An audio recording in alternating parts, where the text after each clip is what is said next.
ಲಕ್ಷಾಂತರ ಭಕ್ತರ ಭೇಟಿ ನೀಡುವ ಈ ಪವಿತ್ರ ಸ್ಥಳದಲ್ಲಿ ಹೃದಯ ಕಲಕುವ ಅವಘಡ ಸಂಭವಿಸಿದೆ. ಯಮುನಾ ನದಿ ಆ ಕ್ಷಣದಲ್ಲಿ ಅವರ ಮೇಲೆ ಕ್ರೂರವಾಗಿ ಬಿಟ್ಟಿತು.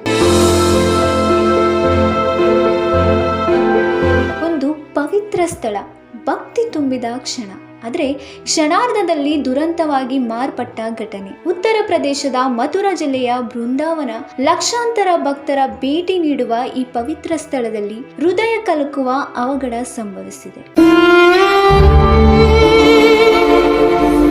ಕೇಸಿಘಾಟ್ನ ಯಮುನಾ ನದಿಯಲ್ಲಿ ಭಕ್ತರನ್ನು ಹೊತ್ತೊಯ್ತಿದ್ದ ಒಂದು ದೋಣಿ ಆಕಸ್ಮಿಕವಾಗಿ ದುರಂತಕ್ಕೆ ಒಳಗಾಗಿದೆ.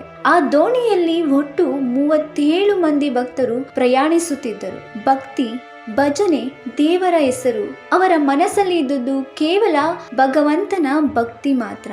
ಆದ್ರೆ ಯಾರು ಊಹಿಸಲಾಗದ ರೀತಿಯಲ್ಲಿ ಆ ದೋಣಿ ಪಿಪ್ಪಾ ಸೇತುವೆಗೆ ಹೊಡೆದು ಒಂದು ಕ್ಷಣ ಒಂದು ಡಿಕ್ಕಿ ಮತ್ತು ಎಲ್ಲವೂ ಬದಲಾಗಿದೆ. ಡಿಕ್ಕಿ ಹೊಡೆದ ಕ್ಷಣ ದೋಣಿ ಸಮತೋಲನ ಕಳೆದುಕೊಂಡು ನೀರಿನಲ್ಲಿ ಮುಳುಗಲು ಶುರು ಮಾಡಿದೆ. ಅಲ್ಲಿದ್ದ ಭಕ್ತರಲ್ಲಿ ಗಾಬರಿ, ಕಿರುಚಾಟ, ಸಹಾಯಕ್ಕಾಗಿ ಕೂಗು. ಕೆಲವರು ಈಜಲು ಪ್ರಯತ್ನಿಸಿದರು, ಕೆಲವರು ಜೀವ ಉಳಿಸಿಕೊಳ್ಳಲು ಹೋರಾಡಿದರು. ಆದರೆ ಯಮುನಾ ನದಿ ಆ ಕ್ಷಣದಲ್ಲಿ ಅವರ ಮೇಲೆ ಕ್ರೂರವಾಗಿ ಬಿಟ್ಟಿತು.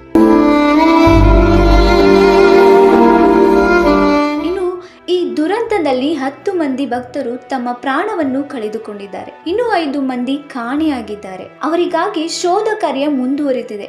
ರಕ್ಷಣಾ ತಂಡ, ಸ್ಥಳೀಯರು ಎಲ್ಲರೂ ಸೇರಿ ಹುಡುಕಾಟ ನಡೆಸುತ್ತಿದ್ದಾರೆ. ಆದರೆ ಪ್ರತಿ ನಿಮಿಷವೂ ಆ ಕುಟುಂಬಗಳಿಗೆ ಆತಂಕ ಹೆಚ್ಚಾಗುತ್ತಿದೆ.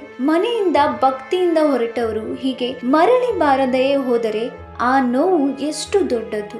ಒಂದು ಕ್ಷಣದ ತಪ್ಪು ಅಥವಾ ನಿರ್ಲಕ್ಷ್ಯ ಎಷ್ಟು ಜೀವವನ್ನು ಕಳೆದುಕೊಂಡಿದೆ. ಇದೀಗ ದೊಡ್ಡ ಪ್ರಶ್ನೆ ಏನಂದ್ರೆ, ಆ ದೋಣಿ ಸುರಕ್ಷಿತವಾಗಿತ್ತ? ಅದರಲ್ಲಿ ಹೆಚ್ಚು ಜನರನ್ನ ಹತ್ತಿಸಿದ್ರ? ಸೇತುವೆ ಬಳಿ ಜಾಗ್ರತೆ ತೆಗೆದುಕೊಂಡಿದ್ರ? ಈ ಪ್ರಶ್ನೆಗಳಿಗೆ ಉತ್ತರ ಬೇಕಿದೆ. ಯಾಕಂದ್ರೆ ಇಂತಹ ಘಟನೆಗಳು ಮತ್ತೆ ಮರುಕಳಿಸಬಾರದು. ಪ್ರತಿ ಭಕ್ತರಿಗೂ, ಪ್ರತಿ ನಾಗರಿಕರಿಗೂ ಸುರಕ್ಷತೆ ಅತಿ ಮುಖ್ಯ. ಪ್ರಯಾಣ ಸಣ್ಣದಿರಲಿ ಅಥವಾ ಪವಿತ್ರ ಯಾತ್ರೆಯಾಗಿರಲಿ, ಜೀವ ಮುಖ್ಯ, ಜಾಗ್ರತೆ ಮುಖ್ಯ.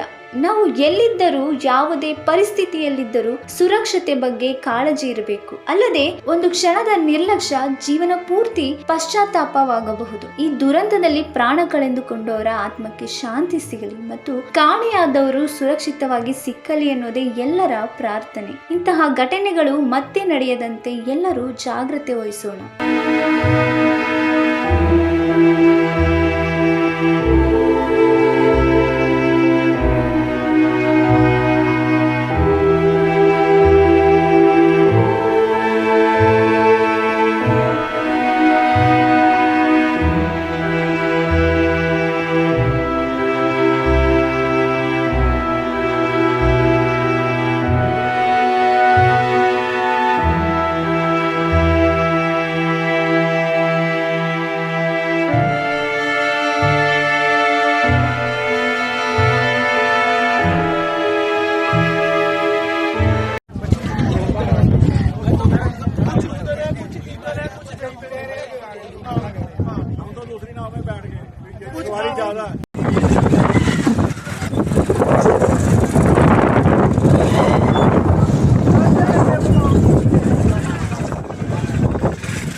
जूम कर.